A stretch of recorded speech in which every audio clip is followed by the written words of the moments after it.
Dalam nama Bapa dan Putra dan Roh Kudus. Amin.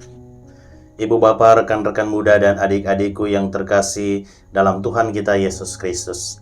Bersama saya Romo Raffi Uran CSSR dalam renungan hari Selasa Pekan Biasa yang kedua. Mari kita awali permenungan kita pada hari ini dengan bersama-sama membaca bacaan dari Injil Markus. Tuhan bersamamu dan bersama rohmu. Inilah Injil suci menurut Markus. Dimuliakanlah Tuhan. Pada suatu hari Sabat, Yesus berjalan di ladang gandum, dan sementara berjalan, murid-muridnya memetik bulir gandum. Maka kata orang-orang Farisi kepada Yesus, "Lihatlah, mengapa mereka berbuat sesuatu yang tidak diperbolehkan pada hari Sabat?" Jawab Yesus kepada mereka, "Belum pernahkah kamu baca apa yang dilakukan Daud ketika ia dan para pengiringnya kekurangan dan kelaparan? Tidakkah ia masuk ke dalam rumah Allah waktu Abiatar menjabat sebagai imam agung, lalu makan roti sajian yang tidak boleh dimakan kecuali oleh imam-imam, dan memberikannya juga kepada para pengikutnya?" Lalu kata Yesus kepada mereka, "Hari Sabat diadakan untuk manusia, dan bukan manusia untuk hari Sabat. Jadi, Anak Manusia adalah Tuhan juga atas hari Sabat." Demikianlah sabda Tuhan. Terpujilah Kristus. Ibu Bapak, rekan-rekan muda dan adik-adikku yang terkasih dalam Tuhan kita Yesus Kristus. Bacaan yang kita dengarkan hari ini berbicara soal Yesus bersama murid-muridnya dengan orang-orang Farisi pada hari Sabat. Saya ingin mengajak kita untuk melihat sedikit apa itu hari Sabat. Hari Sabat dari bahasa Ibrani yang merupakan hari ketujuh menurut penanggalan Yahudi, yang berarti hari istirahat. Dasarnya dapat kita lihat di dalam kisah Perjanjian Lama, misalnya dalam kitab Kejadian bab 2 dan juga kitab Keluaran bab 20 ayat 8-11. Pada hari itu Allah berhenti dari pekerjaannya setelah selama 6 hari menciptakan bumi dan segala isinya. Pekerjaan apapun tidak boleh dilakukan pada hari itu. Maksud dari ini semua adalah waktu hari Sabat hanya dikhususkan untuk Allah. Ini adalah sebuah tradisi bangsa Yahudi yang ingin menghormati hari Sabat sebagai hari di mana mau bersyukur kepada Allah karena telah memberikan 6 hari untuk bekerja.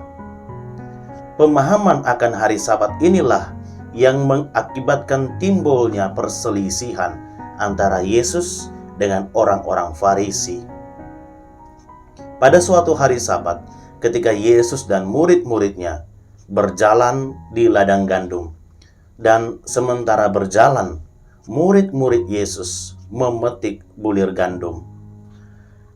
Kita dapat melihat bahwa Yesus dan murid-muridnya bukan pergi untuk bekerja di ladang, bukan untuk menuai hasil panenan. Tidak.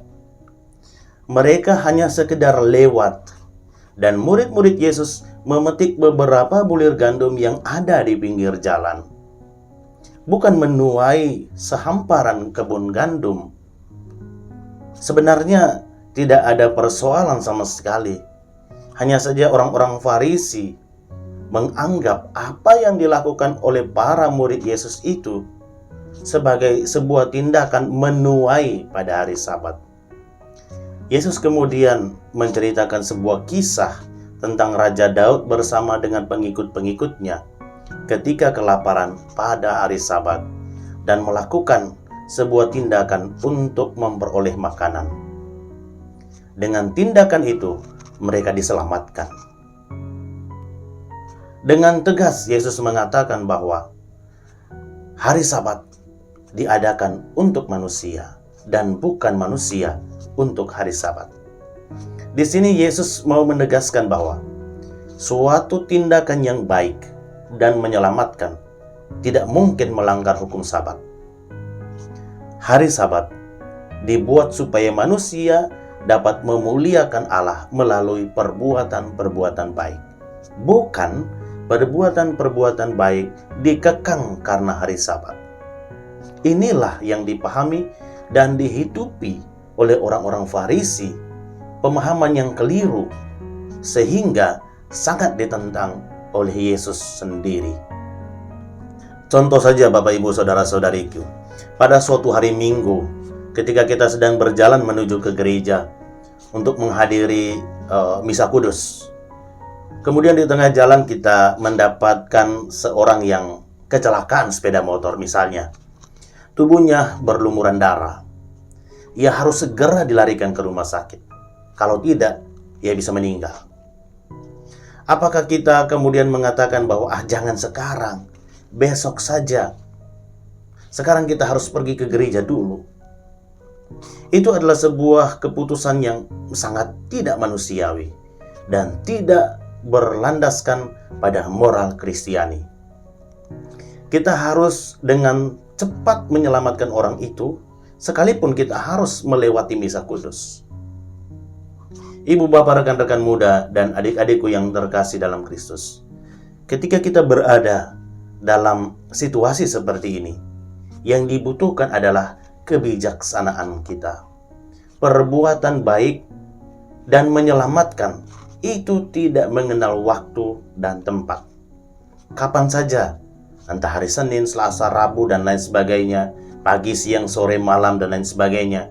Dan di mana saja, di rumah, di jalan, di kantor, atau di mana saja kita berada, kita harus berbuat baik. Kita harus menjalankan perintah Allah untuk selalu mewartakan kasih dan kemurahan. Maka marilah saudara-saudariku, melalui bacaan hari ini, kita berjuang bersama-sama untuk mewujudkan tindakan-tindakan kasih kepada siapa saja dan di mana saja kita berada. Karena dengan perbuatan-perbuatan kasih, dengan tindakan-tindakan kasih, kita telah menjalankan perintah Allah. Tuhan memberkati kita semua. Amin. Mari kita berdoa. Allah Bapa yang Maha Kuasa, terima kasih Engkau telah memberikan kami kesempatan untuk membaca dan merenungkan firman-Mu pada hari ini. Kami mohon kepadamu, semoga sabda yang kami dengarkan pada hari ini memampukan kami untuk terus berbuat baik bagi sesama yang ada di sekitar kami, yang sungguh-sungguh membutuhkan pertolongan kami. Dengan pengantaran Kristus Tuhan kami. Amin. Semoga Allah yang Maha Kuasa memberkati kita semua dalam tugas dan pelayanan kita pada hari ini. Dalam nama Bapa dan Putra dan Roh Kudus. Amin.